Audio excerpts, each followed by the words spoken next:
So Vinny, please tell me, like I've seen this play and it's absolutely wonderful. Tell me how the writing began for you. Where did it all begin?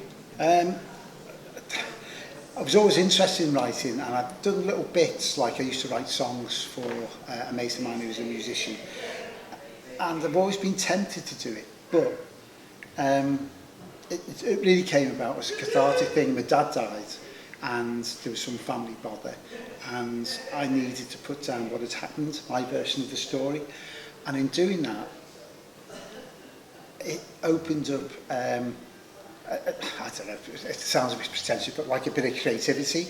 And then I seen this group called Laid Back Writers of Liverpool, and another one, meet-up group called Make It Right. Now Make It Right are more script-based. The Laid Back Writers of Liverpool are just like any format, short stories, long stories, micro, whatever. And I went down there, and for the first 6 months, it's a monthly meeting, for the first 6 months, I didn't say anything. I just sat there and listened. And then eventually I got one of them to read out a little piece I'd read, and it was well received. And that gave you the little pat on the back and encouragement that you needed. So, and then a guy down there, Tony Kelly, was part of this, as you know, this play. Tony's your co-writer on this. Tony's my collaborator.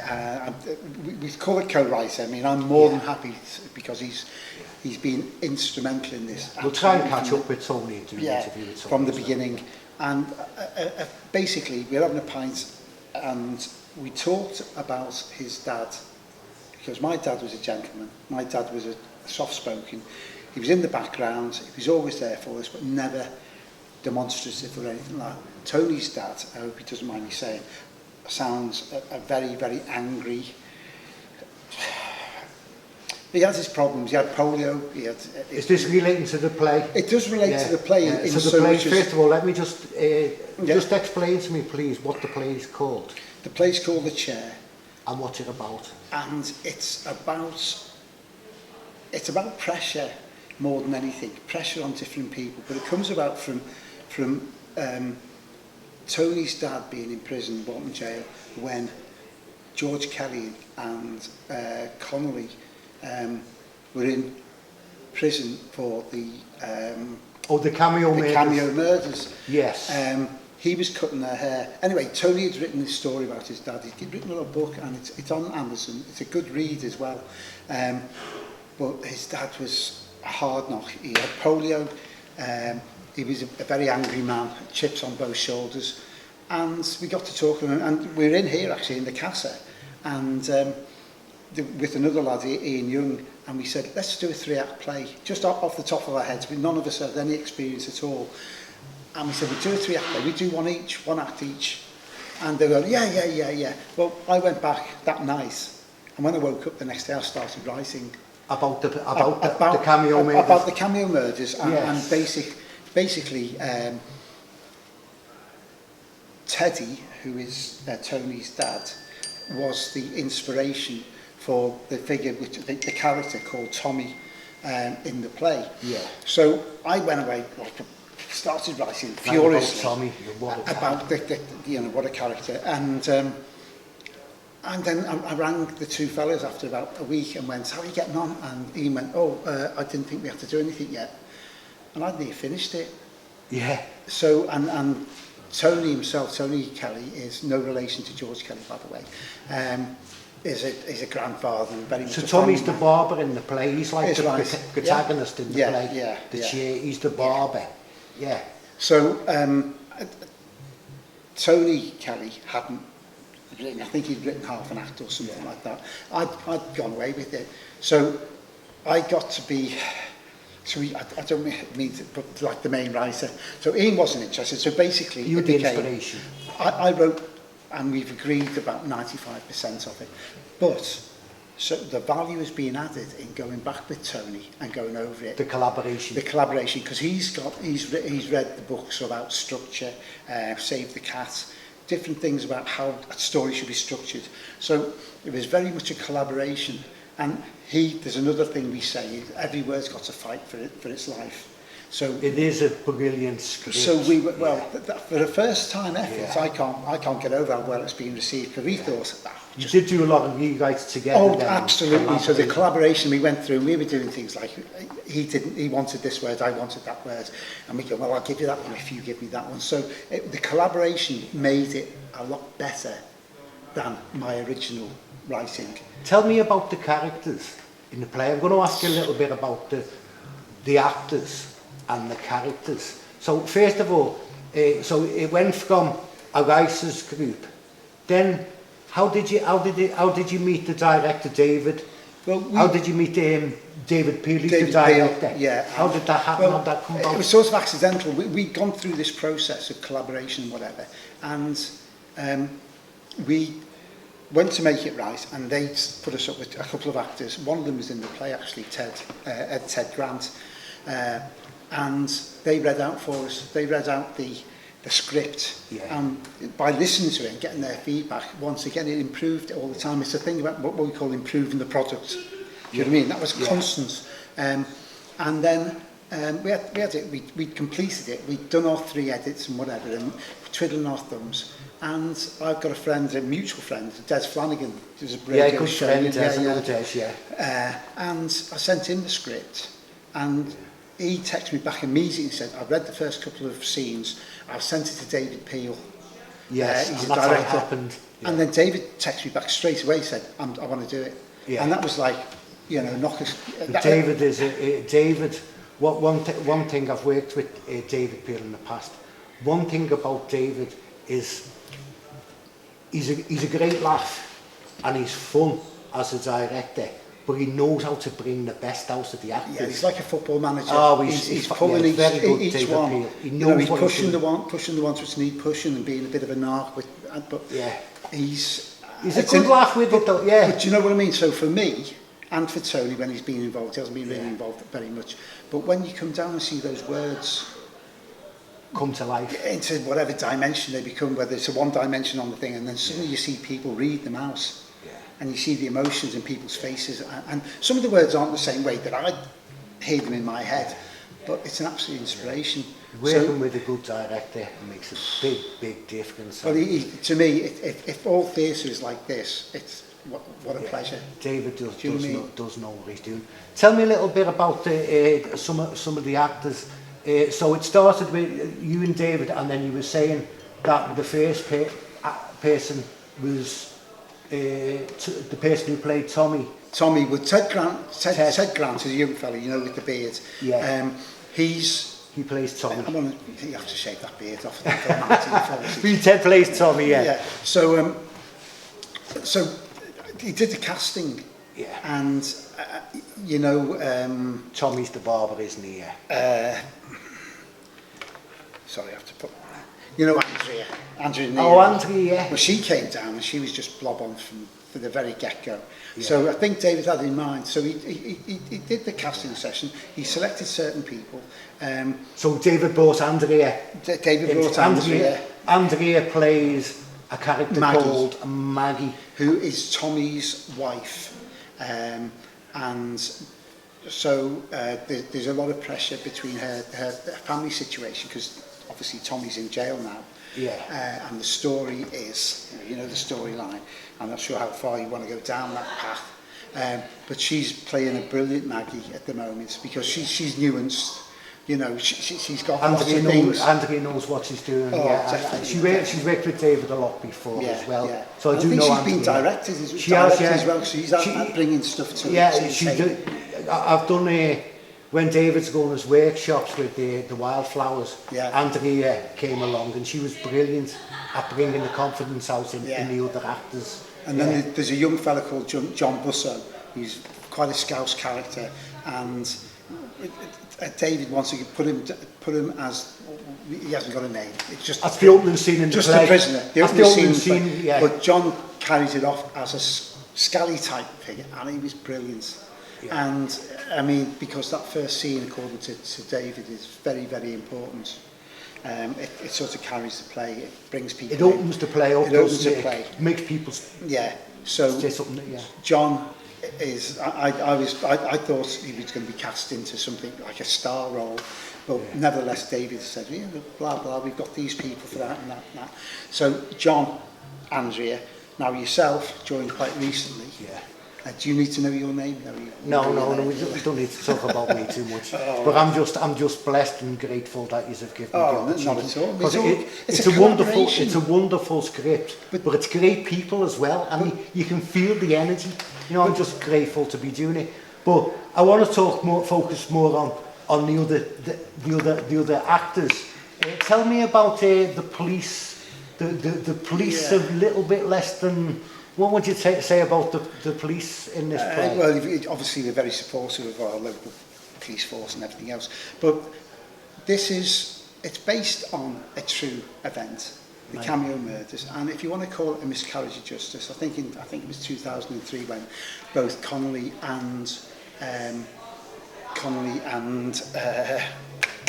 Kelly, George Kelly, were declared absolutely innocent, and that they saw that in the trial itself there was certain things about the witnesses. It really is a story of injustice, isn't it? Again, Miscarriage of justice. And it's happened over and over again. Yeah. And now, you know, you can go back, and I always go to the Guildford 4, the Birmingham 6, the Tottenham riot with Winston Silcott, the Shrewsbury 7, and then of course in this city relatively recently, Hillsborough.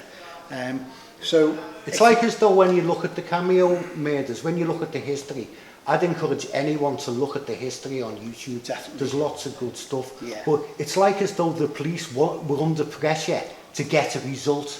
Yeah. Yeah. Now tell me about the Mike who plays the police officer. Interesting, it's Detective, I think he's Detective Chief Inspector Barmer, which is a real character, a real person rather. I saw him as a different type of, when I was right in my head, he was very much, who's the fellow who played Sherlock Holmes? Basil Rathbone. Basil Rathbone. Yeah. And I saw that in my head. Now Mike is a bigger character. He's pulling it off great though, isn't he? As the but he's brought something else to it. And Barmer is a very powerful individual. Obviously, he's in the police. He knows what power he's got. And this is the whole thing. Would you say it was a little bit of an abuse of power? I know Mike, when you look at the script, what's the actor's name again? Mike? Sorry, I know it was Mike Barmer, but he's not Mike Lockley. Mike Lockley. Actually, a brilliant actor. Yeah. What a fantastic actor. And he's pulling the character, he's carrying that. Yeah. He's carrying that. Because let's be honest, Barnum, he was smarmy, isn't he? Yeah. He's abusing his power. Yeah. And that's really what's carrying this play. He's actually illustrating through his performance how there's a number of things which carry the play. There's the emotion of your character, Charlie Connolly, who is being used in the script as a bit of a foil for the emotions. He's under pressure. It's all about betrayal as well. Yeah, betrayal and lack of trust, broken trust, insecurity. It really is and it's all set around, the whole scene set around the barber's chair, really, isn't it? And that's why it's called the chair. Yeah. I mean, we went through a number of different different names, but we settled on the chair. Well, Tony settled on the chair. I just call it the play. Then we've picked up other. There's a guy called Paul Taylor who came in very late in one of the auditions, and he auditioned brilliantly. He was just like, but at that time, I think, and I'm talking to David now, he'd really penciled in most of the main parts. Yeah. So Paul plays Broadbent, who is a really DCI Barmer's acolyte. He's a detective sergeant. He's his sidekick, basically. He's his sidekick, and Barmer is preparing him in the way of the police force, as it were, and with that idea of pressurising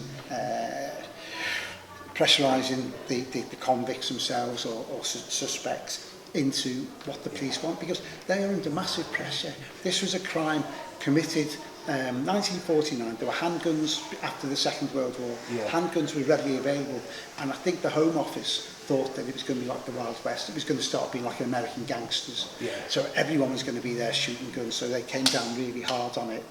And coming down hard on it, they put pressure on Barmer and the Merseyside police to get a conviction. So it's Barnum and Barmer and Broadbent is his sidekick, and they're the ones that are basically manipulating the prisoners, Yeah. and it's kind of blackmail, bribery kind of stuff, isn't it, as well? Not wanting to give too much away in the script, but there's manipulation. There's other factors where they're manipulating Tommy, the main character, with another purported crime, and making him saying, listen, will you, as you're cutting their hair, will you listening to their conversations? I see. Because we've got information from certain sources, but anything which gives us more information to get them convicted, that's where you come in, Tommy. And if you do this for us, then we will scratch your back. Well, so going through the actors we've got, Andrea. Yeah, Maggie. Absolutely brilliant. We've got Ted, who's Tommy the barber. Yeah. There's Mike playing the DCI Barmer. There's Paul Taylor. Playing Broadbent. And the wonderful Tony Jefferies. That's Charlie Connolly. I'm just blessed to be here. Thank you very much. No, because you've just brought in, because the emotion you brought in. I am enjoying the challenge. Yeah. And it's crazy the way you've said before, Vinny, about your own grief, which has triggered you into your writing, into the creative arts. Yeah. Through your own grief, through. A bit cathartic, isn't it? Yeah, because that's what's happened with me. You know, we've all got a story to tell. But this is basically what's helped me to forget about my own problems and focus back and fall back in love with the arts. Yeah, that is what I love doing, and I'm really grateful for that. At the end of the day, it's drama. It's based on a story. Yeah. And we're walking between the lines of history. Do you know what I mean? It's not, Palmer's. There's been enough written about Detective DCI Barmer. He nearly got to be Chief Constable. I think he may have been acting up Chief Constable at one time. Yeah. But there's been enough written about him for people to understand the pressures on him. I won't use the C word. Yeah. But Mike is pulling them off brilliantly. Yeah. Mike is pulling them off brilliantly. The police in this, the way those actors are doing it. Because I just think, when I'm there and I'm watching this, I'm thinking, God, what am I doing here?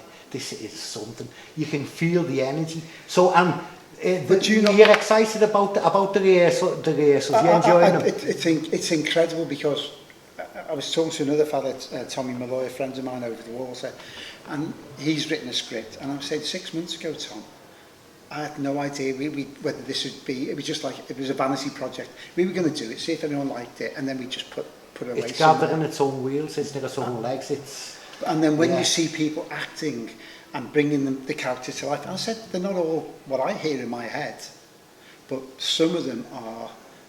It's just emotional. Do you know what I mean? Isn't writing a beautiful thing for handling your own grief, though? And arts, for... It is great, anything to get on your paper, but playing characters, I don't know, because it's I only know about writing when I'm watching. We can't act without voices. Otherwise, it's just dialogue. Do you know what I mean? And then it's the writing is fantastic. And listen, and I know you've been because I don't want to embarrass you. I'm not embarrassed. The writing is something only other else. people can tell us that, because we've done, and I can't bang on enough about the collaboration. And what I love about the rehearsals and the way David's doing it and the actors are that it's collaboration. So, I'm sitting there and they go, well, I'm not happy with this line. And we go, well, should we change it? We should take it out. And we're editing it to make it pacier or whatever, or slow. And sometimes I have to say, listen, no, I like that word, and that word's got to stay in there.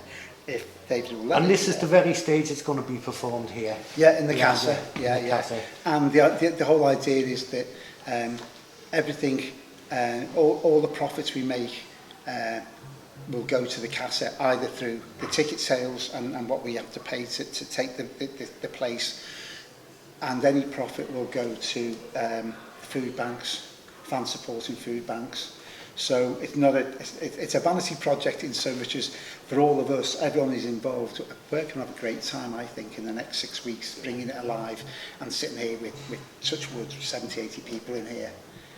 However, the main benefactor will be food banks and whatever the foundation that the Casa supports. I think another benefit to this is the truth. Yeah. That's what's beautiful about it. Yeah.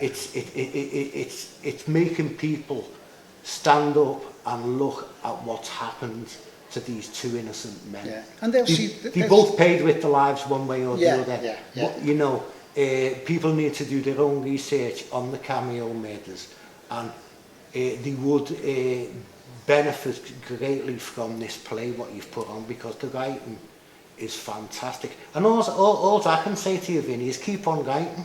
Well, you know, I've got another one up my sleeve. Keep going.